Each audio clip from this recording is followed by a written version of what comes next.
तेरी तानाशाही नहीं चलेगी, नहीं चलेगी, आरटीओ तेरी तानाशाही नहीं चलेगी, नहीं चलेगी। आवाज दो। आरटीओ एजेंट वे हड़ताल पर बीआरटीओ के खिलाफ की नारेबाजी। 14 महीने से ऑफिस में नहीं बैठते आरटीओ। टीकमगढ़ मध्य प्रदेश। टीकमगढ़ जिला परिवहन कार्यालय के एजेंट ने आज से हड़ताल शुरू कर दी है और आरटीओ ऑफिस पहुंचकर के जमकर नारेबाजी की। आरटीओ पर लगाया काम न करने का आरोप। सोमवार की सुबह 11 बजे से टीकमगढ़ जिला परिवहन कार्यालय में एजेंटों ने अपनी हड़ताल शुरू कर दिया। उन्होंने अपनी दुकान बंद करके आरटीओ ऑफिस पहुंचे, जहां पर आरटीओ के खिलाफ जमकर नारेबाजी की और आरटीओ पर आरोप लगाया कि पिछले 14 महीने से आरटीओ ऑफिस में नहीं बैठते हैं, जिससे सैकड़ों लोगों को काम पेंडिंग पड़े हुए हैं। न ही कोई नया ड्राइविंग लाइसेंस बन पा रहा है। मौके पर पहुंचे आरटीओ अनिल शुक्ला ने एजेंट से बात की और कहा कि उनके पास अतिरिक्त प्रभार टीकमगढ़ का है, इसलिए वह टीकमगढ़ को समय नहीं दे पा रहे हैं। प्रशासन को ये ध्यान देना होगा। टीकमगढ़ में आरटीओ एजेंट संदीप ने बताया कि इनको अतिरिक्त प्रभार दिया गया था, तब से लेकर 14 महीने का समय बीत गया है और 14 महीने के कार्यकाल में इन्होंने 14 फाइलों पर साइन नहीं किया। महीने में 1 घंटे के लिए आते हैं, कर्मचारियों से गपशप और चाय पीकर चले जाते हैं, जिससे सभी एजेंट नाराज है, जिसको लेकर सोमवार के सभी एजेंट एकत्रित हुए और आरटीओ खिलाफ जमकर कार्यालय में नारेबाजी की। आरटीओ सुनील शुक्ला का कहना है कि उनकी पदस्थापना सागर में है और टीकमगढ़ का उनको अतिरिक्त प्रभार दिया गया है। टीकमगढ़ छोटी जगह है और सागर संभाग स्तर की जगह है, इसलिए उनका अधिकांश समय सागर में देना होता है। उन्होंने कहा कि वह इसलिए समय नहीं दे पा रहे हैं। प्रशासन को चाहिए कि यहाँ पर अतिरिक्त आरटीओ की नियुक्ति करे, जिससे लोगों की समस्याएं हल हो। उधर स्थानीय नागरिक नसीम अली का कहना है कि उन्होंने अपनी बाइक का ट्रांसफर करने के लिए 6 महीने पहले आवेदन किया था, लेकिन आरटीओ के आज तक हस्ताक्षर नहीं हुए हैं, जिसको लेकर वह एक बार नहीं सैकड़ों बार आरटीओ ऑफिस के चक्कर लगा चुके। बल्लू महाराज, आप जो आरटीओ में आज आप लोग हड़ताल पे बैठे हैं, क्या मामला है कि हड़ताल आज आप लोग कर रहे हो? इसका मामला यह है कि माननीय आरटीओ महोदय जी टीकमगढ़ में कोई कार्य नहीं कर रहे हैं,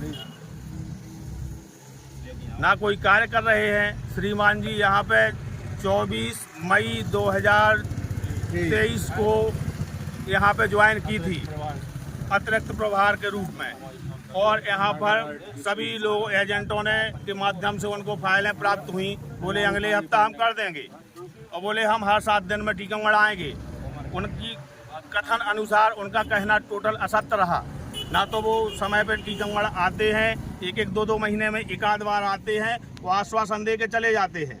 जितनी बार आए नए नियम बताए, सभी एजेंटों ने सभी नियमों का पालन किया। उनने कहा ये लगाओ, जो उनने दस्तावेज बताए सभी ने सबमिट किए। वो लगाने के बाद श्रीमान जी ने फाइलों में आपत्ति लगाना चालू की है। बोले पार्टी, सभी लोग पार्टी बुलाओ। 100 किलोमीटर से पार्टियां बुलाई। पार्टियों को देख के बोले कि इतनी भीड़ क्यों जोड़ लेते हो, उठ के भाग जाते हैं। इस तरीके से हम सभी एजेंट प्रभावित हैं। टीकमगढ़ जिलावासी काम से प्रभावित है। किसी को एचपी दर्ज कराना है, अपनी बेटी की शादी के लिए लोन लेना है, लेकिन श्रीमान जी की वजह से ना उसको लोन हो पा रहा है, ना वो ब्याज पर पैसे बाजार से उठा रहा है। 5 रुपए 8 रुपए सैकड़े पे बैंक से लोन नहीं ले पा रहा है। अब क्या चाहते हो आप लोग? हम ये चाहते हैं कि श्रीमान जी यहाँ हैं तो कार्य करें, अन्यथा श्रीमान जी से निवेदन है कि अपना कार्यभार मुक्त हो।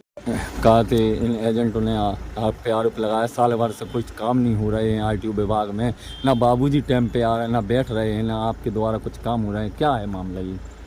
देखिए, सरकारी जो वर्तमान आरटीओ कार्यालय है उसमें एजेंट नाम की कोई व्यवस्था नहीं है। और ये जो टीकमगढ़ जिला परिवहन अधिकारी का प्रभार है, ये मेरे पास अतिरिक्त में है। मैं सागर में पदस्थ हूँ।